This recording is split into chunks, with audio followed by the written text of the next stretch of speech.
Comisión de Derechos Humanos recibió a la familia de Luciano Rendón, joven víctima de la violencia política. Fiscalía y PDI expusieron protocolos frente a desaparición de personas. Comisión investigadora sobre nombramiento de jueces presenta 2 propuestas de informes.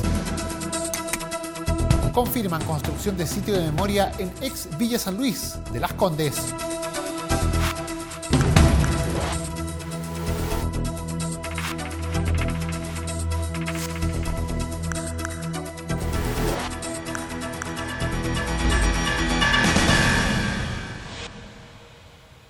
¿Cómo están? Los saludamos, sean bienvenidos a una nueva edición de Frecuencia Legislativa. Nos reunimos para revisar las informaciones más relevantes, los hechos noticiosos que han marcado la pauta en las últimas horas en la Cámara de Diputados. Iniciamos hoy contándoles que la Comisión de Derechos Humanos recibió a la familia de Luciano Rendón, un joven que hace casi 7 años fue golpeado por brigadistas de campaña, causándole un grave daño. Su familia pidió el respaldo de esta instancia para solicitar recursos al Ministerio de Salud para apoyar los tratamientos que Luciano necesita. El 27 de octubre se cumplen 7 años desde que Luciano Rendón, entonces de 18 años, fuera golpeado por brigadistas en Peñalolén.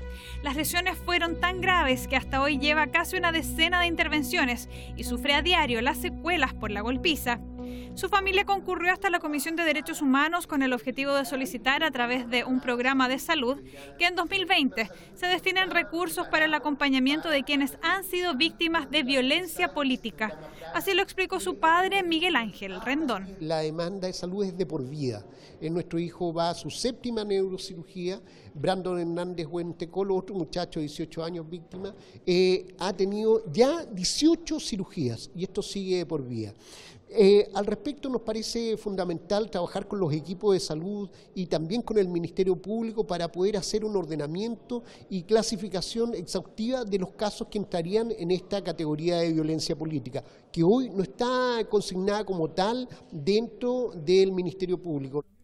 Para esto es importante avanzar en la tramitación de un proyecto de ley despachado de la Cámara al Senado y que justamente crea este delito. Así apuntaron el diputado Nilo Bartolu junto a la diputada Emilia Nullado. No está tipificado en la ley. Estamos hoy día abusando, ¿no es cierto?, de todos los resquicios que podemos tener, utilizando elementos anteriores a la ley, como por ejemplo Price, hablan ellos, de incubarlo ahí, bajo la misma modalidad. Y ojalá que el Estado de Chile, ¿no es cierto?, logre ayudar a esta familia, pero más allá de todo esto creemos que la violencia política no puede aparecer nuevamente en nuestro país. El proyecto de ley Luciano del año 2014 que fue despachado de esta comisión de la Cámara y por lo tanto requiere que el Senado prontamente también pueda darle término. Y es la preocupación que tiene la familia, por lo tanto también ellos nos planteaban la posibilidad con respecto a la reparación de la salud, porque un joven que quedó con el 40% de su cráneo en funcionamiento, lo cual para la familia tenía un costo muy alto. Luciano quedó con un 75% de discapacidad severa y permanente.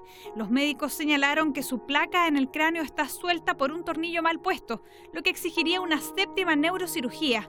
Además tiene estrés postraumático. Su vida fue absolutamente postergada, no ha podido estudiar y durante estos últimos años ha estado confinado en su habitación. La Fiscalía y la PDI expusieron los protocolos frente a la desaparición de personas. Desde la Fiscalía Nacional señalaron que no existe un criterio establecido. Sin embargo, indicaron que en los próximos meses se implementará un protocolo de búsqueda en el que se encuentran trabajando. La PDI, por su parte, informó que existe un protocolo desde 2011 para abordar las presuntas desgracias y manifestó que están abiertos a modificarlo ante la evolución que representan estos casos. Avanza el trabajo de la Comisión Investigadora sobre los actos del Gobierno en relación a la aplicación de protocolos, políticas o acciones de búsqueda de menores de edad extraviados o desaparecidos en el país a partir del año 2010. En su última sesión de trabajo, el grupo parlamentario contó con la presencia del fiscal nacional subrogante Javier Armendáriz, el comisario Francisco Ceballos, jefe nacional contra delitos sexuales de la PDI, y Annie Martinson, directora de la Fundación Kurt Martinson, los que aportaron antecedentes a la línea investigativa de los diputados.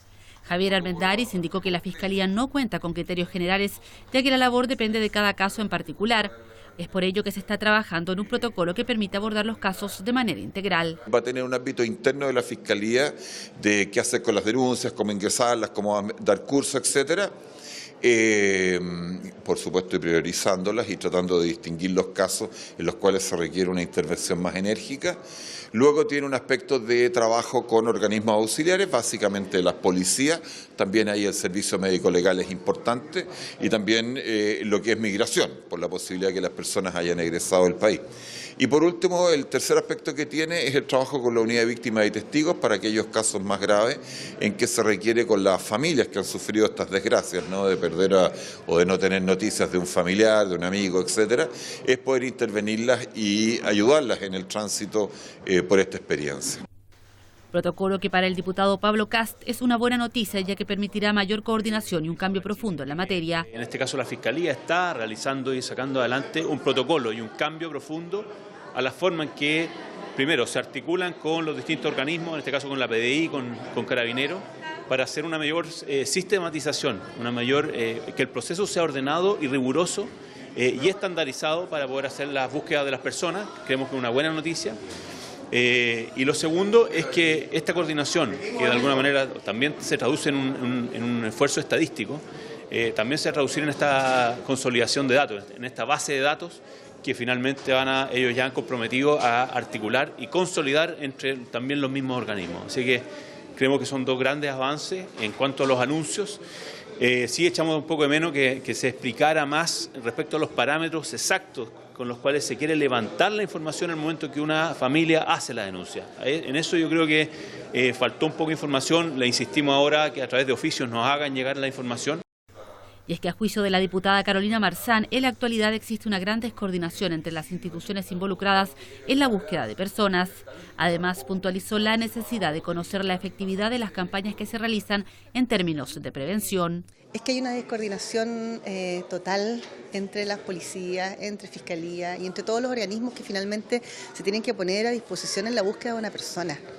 De cualquier edad, si bien esta comisión habla de niños, niñas y adolescentes, obviamente salen casos muy dramáticos y que tienen que ver con conocer los protocolos de familiares que han tenido de alguna persona del núcleo, de su núcleo y que la tienen actualmente desaparecida. Entonces, también se expuso con respecto a PDI una campaña que se hizo el 2018, tengo entendido, y que tenía que ver con una pulsera en eventos masivos para evitar. Yo pedí estadísticas con respecto a eso, cuál es la efectividad de esas campañas, cuáles son los números que se levantan, si hubo niños, cuál es el procedimiento, en fin, de que se realiza, y no se entregó esa información, por lo tanto también la solicité. Yo creo que es importante, aunque sean campañas que duren un lapso corto de tiempo, saber cómo operan, porque son recursos igual que se están invirtiendo. Desde la PDI, el comisario Francisco Ceballos, jefe nacional contra delitos sexuales, entregó datos sobre el escenario altamente dinámico que existe en esta materia, las causas de las fugas residenciales y cómo la infraestructura y la falta de personal especializado inciden en ello. Puntualizó que existen criterios de evaluación de riesgo frente a la presunta desgracia e informó que desde 2011 existe un protocolo para abordarlas. Asimismo, subrayó que están abiertos a modificarlo, dado la movilidad de los escenarios y el avance tecnológico. Finalmente, los parlamentarios acordaron invitar para su próxima jornada de trabajo al ministro de Justicia, Hernán Larraín, la subsecretaria de la Niñez, Carol Baum, y la defensora de la Niñez, Patricia Muñoz. Y la comisión investigadora sobre el nombramiento de jueces y funcionarios judiciales de la región de O'Higgins entró en su fase final de trabajo. En su última sesión se presentaron 2 propuestas de informes, donde la mayor polémica radicó en determinar o no responsabilidades al Ministerio de Justicia. Última sesión de la comisión investigadora sobre el nombramiento de jueces en Rancagua, previa a la votación de las conclusiones finales. En el día de hoy se presentaron 2 informes, uno por parte de parlamentarios de la UDI y otro por parte de la presidenta de la instancia, la diputada Alejandra Sepúlveda. Las responsabilidades del Ministerio de Justicia fueron el centro de la polémica y lo que generó mayor discusión entre los parlamentarios. Sobre este punto se refirió la presidenta de la instancia, la diputada Alejandra Sepúlveda. Creo que esa fue la discrepancia más importante en estas conclusiones previas, ¿no es cierto?, que se está tratando, y tiene que ver fundamentalmente con este concepto que está en la Constitución, que significa velar, ¿no es cierto?, por la conducta de los ministros, ¿no es cierto?, de la Corte de Apelación, en este caso en Rancagua.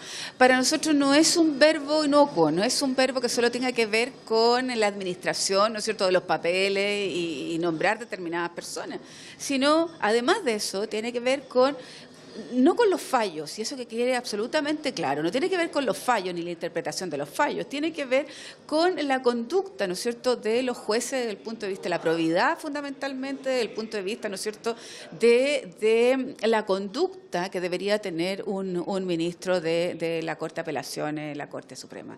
Frente a esa situación, yo creo que el Ministerio no actuó con la debida acuciosidad como corresponde. Y bueno, ahí está una de las diferencias. Es cierto que tenemos que, yo diría debería ser parte de las conclusiones también, que ese verbo velar o esa atribución constitucional quizás debería ser mucho más específica. Otra de las conclusiones de esta comisión investigadora tiene que ver con una modernización total del sistema de nombramiento de jueces en el país. Sobre esto se refirió la diputada del Partido Comunista, Carmen Hertz. Nosotros estuvimos discutiendo dos informes, ¿no?, que pueden ser complementarios, en definitiva, acerca de las conclusiones de la comisión. Una de las conclusiones que hay consenso absoluto es que el sistema de nombramiento, por cierto, de los jueces y de los funcionarios judiciales tiene que cambiar. No, este sistema actual, y en eso no hay ningún disenso, favorece el cabildeo, favorece, en definitiva, signos de corrupción. En tanto, el diputado de Renovación Nacional, Diego Chalper, hizo especial hincapié en prohibir el lobby entre parlamentarios y representantes del Poder Judicial. Yo sostengo que gran parte del problema son las interacciones indebidas que a veces se suscitan y que terminan vulnerando la autonomía del Poder Judicial. Yo he sido muy insistente en que aquí no hay que regular las relaciones entre el lobby y, por decirlo así, los parlamentarios y los ministros. Lo que hay que hacer es prohibir, que es un verbo un poquito más estricto. Yo no veo qué tiene que hacer un senador conversando con un juez, para serle muy franco. Porque si lo que quiere es alguna cuestión de orden administrativo, el mecanismo es un oficio. Si es un asunto legislativo, se le citará una comisión, y si es un asunto jurisdiccional, lo que corresponde es presentar un escrito. Pero audiencias privadas entre parlamentarios y jueces yo creo que no están a la altura del estándar de transparencia que hoy día tenemos en Chile, y por lo tanto yo soy partidario de una ley mucho más estricta de lo que ha planteado el gobierno, que es prohibir esas audiencias privadas. En este momento, los asesores de los parlamentarios están elaborando un informe conjunto que será votado este jueves 22 de agosto.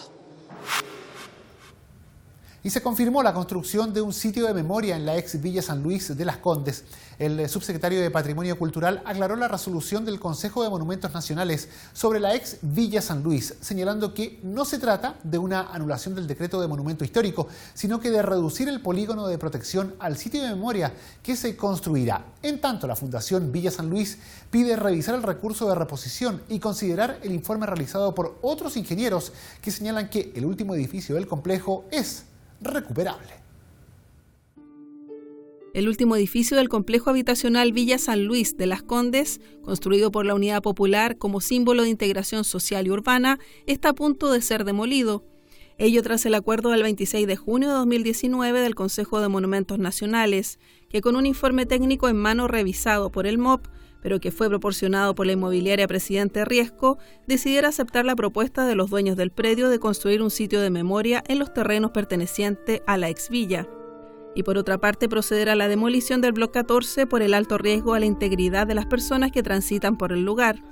Así lo explicó en la Comisión de Cultura el subsecretario del Patrimonio Cultural, Emilio de la Cerda, quien agregó que no se trata de una anulación del decreto de monumento histórico, sino que de reducir el polígono de protección del Bloque 14 de 4.300 metros cuadrados a 300 metros cuadrados, donde se construirá el memorial que será financiado por la inmobiliaria y será diseñado por concurso público de arquitectura con la participación de los vecinos de la villa en el jurado. El personero añadió que pese a la resolución, no se pueden demoler los edificios sin que exista un plan de demolición programado, a fin de cautelar en lo posible vestigios que sirvan para el espacio de memoria. El presidente de la Fundación Villa San Luis, Jaime Díaz Lavanchi, también expuso en la comisión y solicitó que los trabajos de demolición no comiencen antes de que el Consejo de Monumentos revise el recurso de reposición que presentaron y que contiene un informe elaborado por ingenieros que concluyeron de forma categórica que el Bloque 14 no presenta una condición de inestabilidad estructural global que requiera demolición por motivos de seguridad. En ese sentido, los exvecinos piden reconsiderar el acuerdo del Consejo de Monumentos, según lo planteó Jaime Díaz Lavanchi. Entonces, lo que nosotros queremos es algo muy simple, que no se firme la resolución, que no se firme antes de que los consejeros conozcan ambos informes técnicos y sobre todo el nuevo, el que determina que este edificio no debe ser demolido, que no corre peligro de colapso, que no tiene daño estructural y que por lo tanto se puede recuperar este patrimonio para la memoria de las víctimas a la violación a los derechos humanos que fueron desalojadas de ese lugar en dictadura. Eso es lo que queremos, pero nos vamos desilusionados puesto que el subsecretario ha señalado que se va a firmar la resolución. Demanda que fue compartida por el presidente de la Comisión de Cultura, diputado Amaro Labra. Son 4.300 metros cuadrados que se quieren reducir a 300. Y de ahí más encima demoler el edificio porque según ellos tienen un informe de ingeniería que está validado por el Consejo Nacional de Monumentos, pero la gente de la Villa San Luis tiene otro estudio de ingeniería en que en realidad no es necesario demoler, el edificio está en condiciones de ser rescatado y dejar como un testimonio de violaciones fuerte a los derechos a la vivienda y a los derechos humanos ahí en Las Condes. Cabe recordar que la declaración de monumento histórico fue aprobada el 28 de junio de 2017 por representantes de la Fundación Villa San Luis, que reúne a las familias que en 1976 fueron desalojadas por la fuerza de los departamentos que habitaban. Y es momento de revisar ahora la información parlamentaria del minuto vinculada a la Cámara, aquí en Frecuencia Legislativa.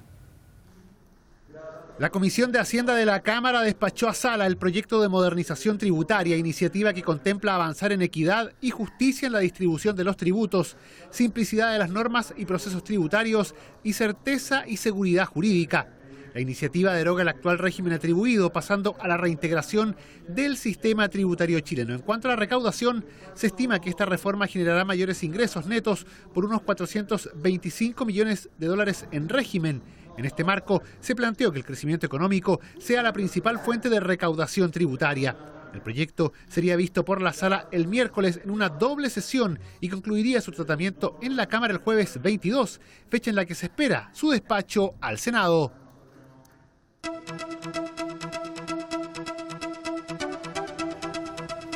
Y como es habitual los días martes, una intensa agenda con 11 citaciones espera a las distintas comisiones en Valparaíso, labor que incluye, por ejemplo, la invitación al presidente de la ANFP a la instancia de deportes, a fin de que éste exponga sobre la situación del fútbol femenino. Todos los detalles los conocemos en el informe del periodista Alex Schoener desde la radio de la Corporación. Adelante, Alex. Guillermo, la Comisión de Relaciones Exteriores recibirá al canciller Teodoro Rivera para conocer la valoración sobre los informes de relatores independientes de las Naciones Unidas, la permanencia en el Pacto de Bogotá, las declaraciones del presidente de la República sobre el triángulo terrestre entre Chile y Perú, la situación de los terrenos en comodato a la empresa estatal de yacimientos petrolíferos Fiscales Bolivianos y las eventuales reservas al protocolo facultativo de la Convención sobre la eliminación de todas las formas de discriminación contra la mujer. La Comisión de Constitución continuará con el tratamiento del proyecto de reforma referido a la composición y atribuciones del Tribunal Constitucional, junto a los ministros de Justicia y de la Secretaría General de la Presidencia y al profesor Gastón Gómez del Grupo de Estudios de Reforma al Tribunal Constitucional. 2 puntos conforman la tabla de la Comisión de Salud: la discusión y votación en particular de los proyectos sobre muerte digna y cuidados paliativos y la discusión general del proyecto que crea el seguro de salud de clase media a través de una cobertura financiera especial en la modalidad de libre elección de FONASA. A esta parte han sido invitados la directora del Instituto de Salud Pública, la presidenta de la Confederación Democrática de Profesionales Universitarios de la Salud y el director de la Fundación Creando Salud. La ministra de Transportes asistirá a la comisión del ramo para analizar el mensaje que sanciona la organización y participación en carreras no autorizadas de vehículos motorizados. En tanto, las asociaciones chilenas de líneas aéreas Achila e Internacional de Transporte Aéreo IATA, LATAM y Sky Airlines concurrirán a la comisión para tratar los proyectos refundidos en materia de endoso o transferencia del pasaje del transporte aéreo. En fácil despacho, la Comisión de Economía comenzará el debate en general de las mociones que incorporan una nueva causal de inhabilidad para contratar con organismos del Estado y regulan la garantía de los vehículos motorizados nuevos. Y ya en el orden del día se abocará al mensaje que establece medidas para incentivar la protección de los derechos de los consumidores. La extensa tabla de economía, Guillermo, también incluye recibir a la subsecretaria de Turismo y a la directora de Cernatur a fin de que informen acerca de las políticas públicas en materia de inversiones y promoción del turismo en regiones y su vinculación con el sector privado, las normas regulatorias de fiscalización y control de los operadores turísticos y del turismo aventura, así como del impacto de las zonas de interés turístico en la economía nacional. Perfecto, Alex, muchas gracias. Bueno, y con este adelanto de lo que será parte del trabajo de las y los diputados para la jornada de este día martes, nosotros ponemos término a la presente edición de Frecuencia Legislativa. Agradecemos su compañía y les recordamos, como siempre, que estas noticias están disponibles para descarga en nuestra multiplataforma en sus diferentes formatos audiovisuales. Gracias por su sintonía. Siga junto a Cámara de Diputados Televisión.